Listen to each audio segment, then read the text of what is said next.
Good evening. My name is Shrita Sharma. I'm a Juris Doctor student, and today I will be presenting the case of Djazia and Bellili against Spain, decided by the United Nations Committee on Social, Economic, and Cultural Rights in 2017. The case is a powerful demonstration on how systematic institutional failures, when left unaddressed, can result in serious violations of rights to adequate housing, especially when minimum core obligations are ignored. The background to the case: Mr. Benzaya and Miss Bellili are an unemployed couple with two minor children, were evicted from their rented apartment in Madrid in 2013. After the lease had expired, the rent became unaffordable due to long-term unemployment, and the landlord initiated legal eviction proceedings. One evicted, the family had no income, no access to alternative housing, and no stability. They were forced to live in their car and in temporary accommodation provided by the municipal shelter, Samur Social.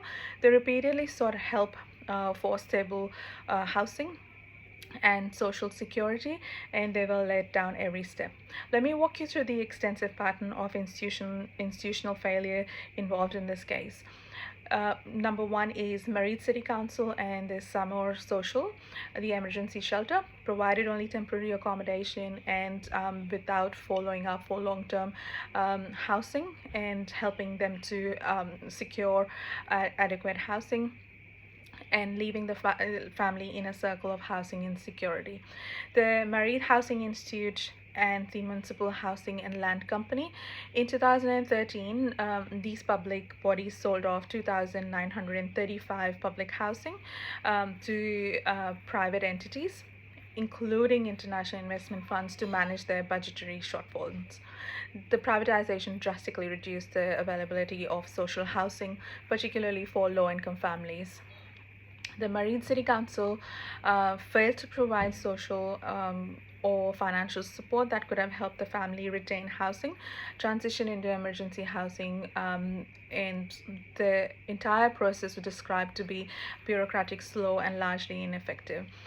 The Legal Aid Commission refused to defend the family during the key eviction proceeding, leaving them unrepresented in highly technical legal process.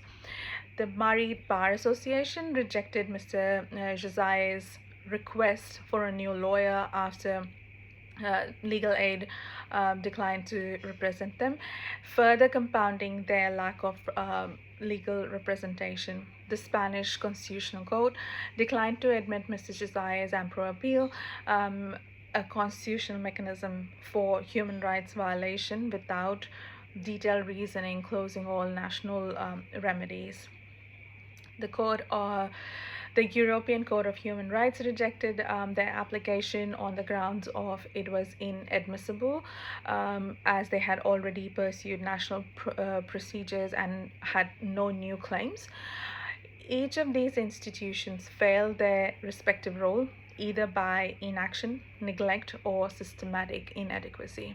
Spain claimed that it was constrained by limited housing stock, backlog in housing requests, and also their budgetary limits. However, the CESCR found Spain in violation of Article 11.1 of the International Covenant of Economic, Social, and Cultural Rights, the right to adequate housing. Most importantly, it was held that Spain had failed to meet its minimum core obligations to prevent homelessness, especially with families and children. The committee emphasized that minimum core obligations are non-derogable and immediately binding. State must secure the essential minimum of each right, regardless of resource, using their maximum available resources to ensure no person is rendered homeless. This case showing how interconnected bureaucratic failures can result in serious human rights violation. It shows that the state cannot invoke administrative burden to avoid protecting fundamental rights, and minimum core obligations exist precisely for these situations to ensure no one, especially vulnerable families, fall through the cracks. As legal scholar John Cheslis argues, minimum core obligations represent the moral and the legal minimum owed to every person They protect against the worst forms of deprivation like homelessness, and ensure that dignity and basic survival are never compromised. Thank you.